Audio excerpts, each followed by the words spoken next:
네, 안녕하세요. 퀀트 애널리스트 주식공무원입니다. 2019년 2월 18일 월요일 장전 투자 전략에 대해서 말씀드리도록 하겠습니다. 일단 미국 시장 살펴봐야죠.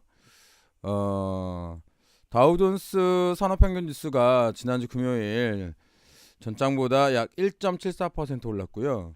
대형주 중심인 S&P 500은 전날보다 1.08%, 그리고 기술주 중심인 나스닥도 0.61% 오르면서 상승 마감했습니다. 다우존스 산업지수를 제가 지속해서 보여드리고 있는데요. 지금 이 종목이 이 다우존스 차트가 이렇게 추세를 전환하는 모습을 지속 관찰하실 수 있습니다. 원인은 미중 무역 회담에 대한 어떤 기대감이라고 볼 수 있고요. 전에 요 중요 포인트에서 다시 추세를 탈 수 있느냐, 이게 좀 중요하다, 이런 말씀을 드렸는데 가볍게 갭으로 상승하는 모습을 보이고 있습니다. 지금 상해 종합 지수는 사실 조금 금요일 날 하락하는 모습을 보였는데, 이것은 아시아 시장이 전부 다 하락을 했었거든요. 근데 이 하락의 이유는 트럼프 정부의 뭐 셧다운, 위기감 고조, 다시 한번 셧다운을 할 수 있다, 정부 폐쇄할 수 있다, 이런 것들 때문에 약간 아시아 증시가 하락을 보였는데, 그 이후에 미국 증시가 이렇게 다시 상승을 하는 모습을 보이면서 좀 시장의 기대감을 높이는 모습입니다. 이제 국제 유가가 사우디의 어떤 생산 문제 때문에 2% 급등하는 모습을 보였고요. 금값 역시도 이제 소폭 상승을 했습니다. 사실 이제 여러분들이 주식 투자하시면서 이런 생각 많이 하실 겁니다. 저도 마찬가지죠. 타임머신이 있으면 얼마나 좋을까? 이런 생각들을 많이 하시는데요. 많이도 말고 주식하는 사람 입장에서는 뭐 딱 1시간 앞에 미래만 알고 있어도 굉장히 좋죠. 그러면 이번 주에 사실은 이제 저번 주에 알았다면 좋을 이번 주에 있을 일들에 대해서 조금 알아볼게요.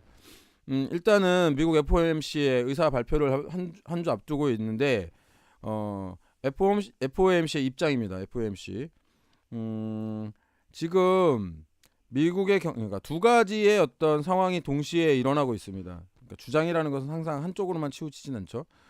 지금 미국 시장에 대한 어떤 FOMC 금리 인상에 대한 어떤 의견들은, 하나의 의견은 지금 현재 미국 경제 지표 괜찮다, 그러므로 내년에 그리고 그 이후에 각각 한 번씩 금리 인상을 할 수 있다, 이런 어떤 좀 매파적인 발언이 하나가 있고요. 매파 성향인 발언이 하나 있고요. 또 하나는 아예 금리 인상을 하는 것은 지금 미국 경제에 도움이 되지 않는다, 금리 인상을 하지 않을 것이다 라고 하는 이런 의견이 팽팽하게 맞서고 있습니다.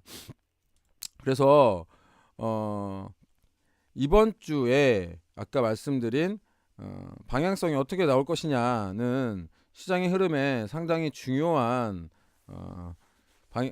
지표가 될 것 같고요.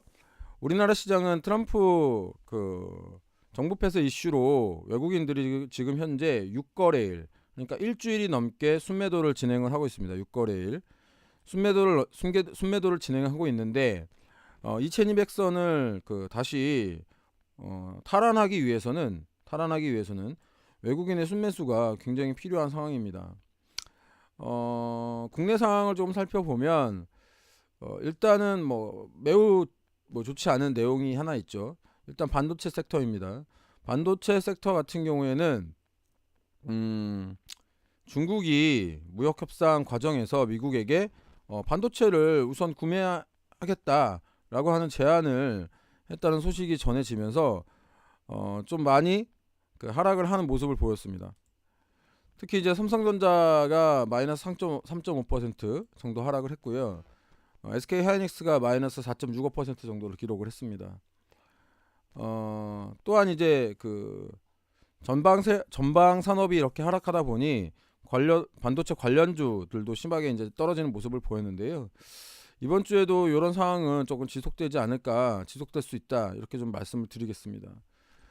또한 이제 하나 또 대형주 관련해 가지고 관심을 가져야 할 부분이 뭐냐면, 자동차 관련 미국이 이제 자동차 관련 관세를 발표를 하는데요. 현대차와 기아차가 지금 현재 약간 다른 모습으로 움직이고 있는 모습을 확인할 수 있습니다. 현대차 같은 경우에는 외국인들이 지금 현재 순매도를 하고 있고요. 현대차 같은 경우에는 약간 이제 모습이 꺾이는 모습을 좀 보이고 있죠. 예, 꺾이는 모습을 보이고 있고, 기아차는 또 이와 반대로 흘러가고 있는 모습을 좀 보이고 있습니다. 아직 뭐 추세선 안에 추세를 지키고 있는 모습이죠. 근데 이제 저는 조금 다른 의견을 조금 드린다면, 여기에서 기아차와 현대차가 움직이는 것은 미국 관세에 의한 모습이기도 하지만 현대차가 사실 조금 더 약한 모습은 센티멘탈적으로 수소차 관련해 가지고 그 현대차가 많이 그 상승을 받았었거든요. 그런데 수소차 테마에 이제 센티멘탈 기대감이 어느 정도 옥석 가르기로 흐르고 있지 않느냐. 사실은 그 최근에 그 수소차 관련 섹터들이 고점 대비해서 한 마이너스 10에서 15% 정도 하락을 하고 있습니다. 국회의사당 앞 안에 뭐 수소차 충전소가 들어선다는 등 뭐 수소차에 관련된 정책 드라이브가 수소 경제를 실현하기 위해서 잘 진행되고 있는 모습은 보이고 있는데요. 사실은 어떻게 보면 국회안 설치는 현실과는 좀 동떨어졌다 볼 수 있습니다. 사실은 이제 국회의사당 안보다는 뭐 마트에 설치된다던가 번화가에 설치되어야 되는데, 이거는 우리나라 대한민국 정부가 가장 강력하게 진행하는 어떤 정책이 현재 이제 수소 경제 실현이잖아요. 그런데 인프라가 만들어져야지 됩니다. 근데 이제 님비라고 해서 내 집 앞에 수소차를 두는 것에 대해서 안전성 부분에 대해서 일단 국민 감정이 바로 받아들이기에는 다소 시간이 걸리지 않느냐. 그래서 아까 말씀드린 좀 현실과는 떨어진 국회의사당 앞에 이런 수소차 충전 시설이 들어서는 것 아니냐, 이런 말씀을 좀 드리는 거고요. 수소차와 전기차가 둘 다 미래지향적인 대체 에너지 자원이지만 지금 현재 전기차는 어느 정도 이제 인프라가 갖춰져 있고요.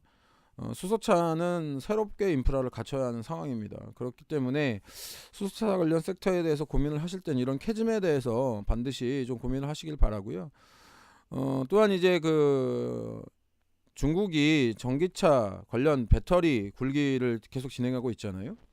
이번에도 새로 이제 뭐 독일에 최대 규모의 배터리 공장을 세우기로 했다, 이런 이야기가 흘러나오고 있는데, 실질적으로 이제 중국의 전기차 반도체 중국의 그 전기차 배터리 굴기는 우리나라 업체들에게 좀 시련을 가져왔었습니다. 근데 중국에서 이제 그 전기차 관련 그 보조금을 좀 줄인다, 없앤다, 뭐 이런 이야기가 나오면서 1, 2위들은 강한 모습을 보이고 있지만, 실제로 이제 작년에 3위를 기록했던 업체인 워터만은 채무불이행 사태를 겪으면서 퇴출 위기에까지 놓이기도 했습니다. 이 이야기 무슨 얘기냐면, 중국의 어떤 반도체 굴기를 진행하는 데 있어서도 옥석 고르기가 진행되고 있다. 이것은 우리나라 기업들에게 지금까지는 시련이었지만, 우리나라 기업들이 이제 중국의 매출에 굉장히 많은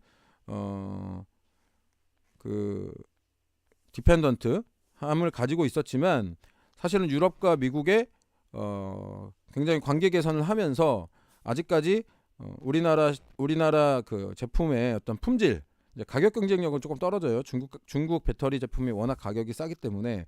그런데 그 조선업종에서도 보시다시피 조선업종도 중국의 어떤 그 조선업종이 굉장히 많이 상승을 했을 때 이제 가격 경쟁력으로 상승을 했지만, 결국에는 품질 때문에 우리나라가 그 다시 1위를 탈환하는 그런 모습을 보이고 있지 않습니까? 이게 배터리 시장도 그럴 가능성이 사실 좀 있다. 그런 면에 있어서는 이제 우리나라의 어떤 그 배터리 관련 종목들에 좀 관심을 가져야 되고, 실질적으로도 그런 종목들이 지금 현재 바닥권에서 추세를 전환하고 있는 모습들을 보이고 있거든요. 그렇기 때문에 이런 종목들에도 좀 관심을 가져야 된다. 그리고 마지막으로 이제 디데이를 한 주 남겨놓은 북미 정상회담에 대한 기대감인데요. 어저께 김정은의 집사로 불리는 김창선 부부장이 방난성과 아이엔응생을 찾았는데 이곳에 뭐가 있냐면요. 우리나라 삼성전자의 핸드폰 공장이 있습니다. 27일, 28일 북미 정상회담을 앞두고 김정은 위원장이 베트남을 조금 사전에 찾잖아요.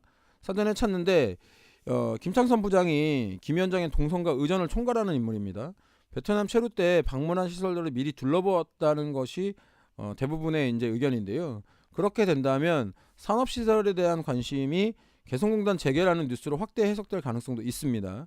실제로 이제 북미 상황이 개선된다면 기존까지 해왔던 것 중에 멈춰있던 것들, 금강산 관광이라던가 아니면은 개성공단 이런 것들이 최우선적으로 관심을 가질 수 있는 부분이니 여러분들이 이런 내용도 조금 알고 투자에 임하셨으면 좋겠습니다. 하지만 늘 그렇듯 우리는 예측하지 말고 대응해야 된다고 말씀드리고 있고요. 테마주는 초보 개미 투자자들이 건드리기 어려운 부분입니다. 그렇기 때문에 기보유자들의 몫이라고 여러 번 말씀드렸어요.